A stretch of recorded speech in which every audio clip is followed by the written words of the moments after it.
Unfortunately, too many people try to seek that from others to be told by other people that they are enough. The really beautiful person, though, understands that peace begins with him or her.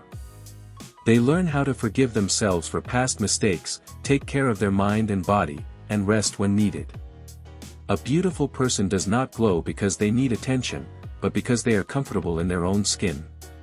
5. The gift of gratitude. Gratitude is the secret language of lovely souls. That is what turns an ordinary moment into a miracle.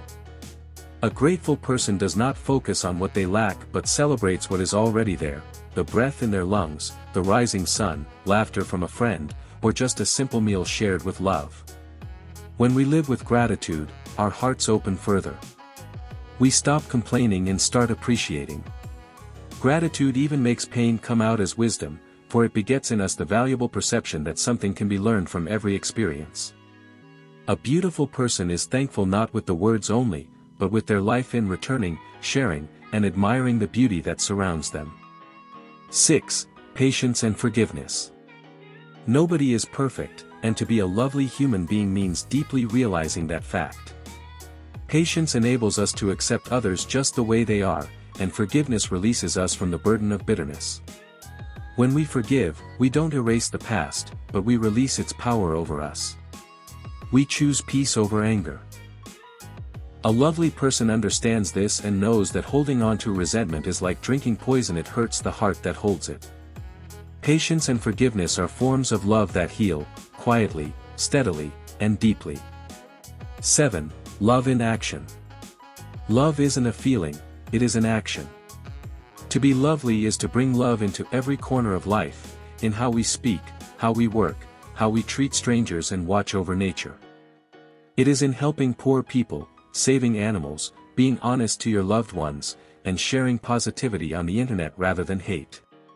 A nice human acts out of love even when nobody is looking.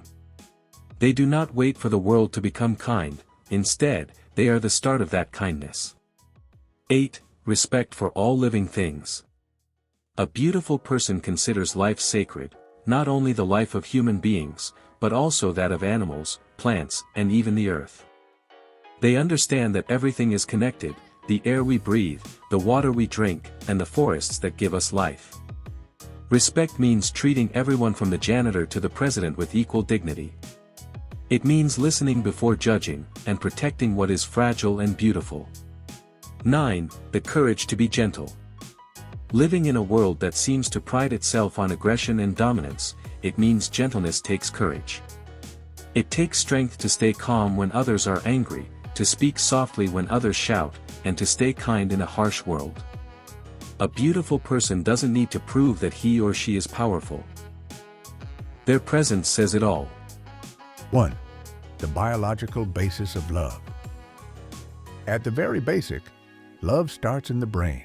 Scientists have found that love sets off a chemical chain reaction, actually a complex network of chemicals: dopamine, oxytocin, serotonin, and norepinephrine.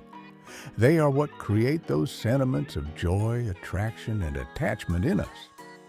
When you fall in love, the pleasure neurotransmitter called dopamine gets released into your brain, giving you feelings of excitement and reward.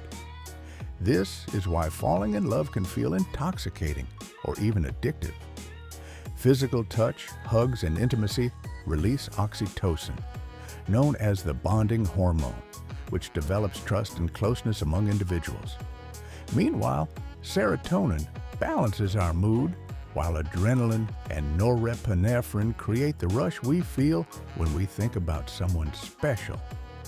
From an evolutionary perspective, love represents nature's way of guaranteeing survival. Romantic love encourages human beings to pair up and protect the offspring with each other, creating social bonds. Parental love sees to the next generation, and friendship love helps communities cooperate. So, even biology cannot do without love either. Through it, humanity stays connected, is motivated, and lives. 2. The emotional dimension of love. While biology explains how love begins, it doesn't explain how it feels. On an emotional level, love is the most powerful force that we can encounter. It can take us to the heights of bliss or plummet us into the depths of despair. Love means comfort and chaos, security and vulnerability in equal measures. It's an emotion that grows, changes, and challenges us. At the center of love is empathy, being able to feel what another person feels. When we love, we step out of ourselves and see the world through another person's eyes. We care for their happiness as much as our own. That's why love can be beautiful and painful. It connects us so deeply that their pain becomes our pain too. Emotional love is about acceptance too. For real love is not blind.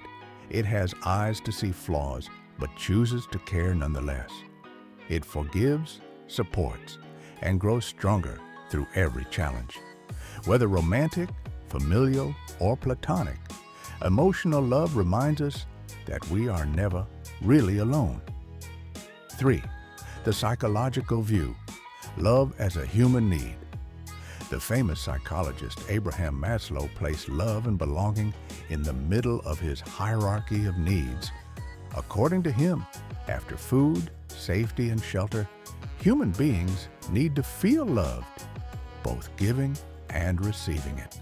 Without love, people experience loneliness, depression, and even physical illness. Love, then, is not a luxury, it's a psychological necessity. One of the most influential modern theories of love, the triangular theory of love, was presented by a psychologist named Robert Sternberg. According to Sternberg, love has 3 different components: intimacy, emotional closeness, trust, and understanding; passion, physical attraction and sexual desire; commitment, a decision to stay together and work at maintaining a relationship. Different combinations of these components create different kinds of love. Passion alone, infatuation. Intimacy plus passion equals romantic love. Intimacy plus commitment equals companionate love. All 3 equals consummate love, the deepest and most balanced form. According to this theory, love is not an emotion, but a choice and act.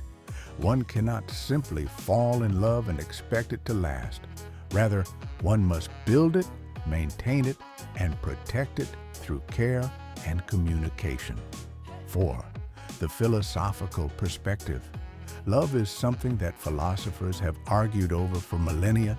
The ancient Greeks used numerous terms to describe all the different varieties of love.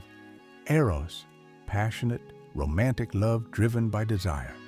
Philia, friendship or brotherly love based on mutual respect. Storge, familial love, as between parents and children. Agape means unconditional and selfless love, most commonly associated with divine compassion. In the Symposium, Plato described love, or eros, as the longing of the soul for beauty and truth. For him, love must start with the physical attraction of individuals, while it should then evolve into a higher form, the love of the soul, wisdom, and goodness. He saw love as a spiritual journey toward perfection.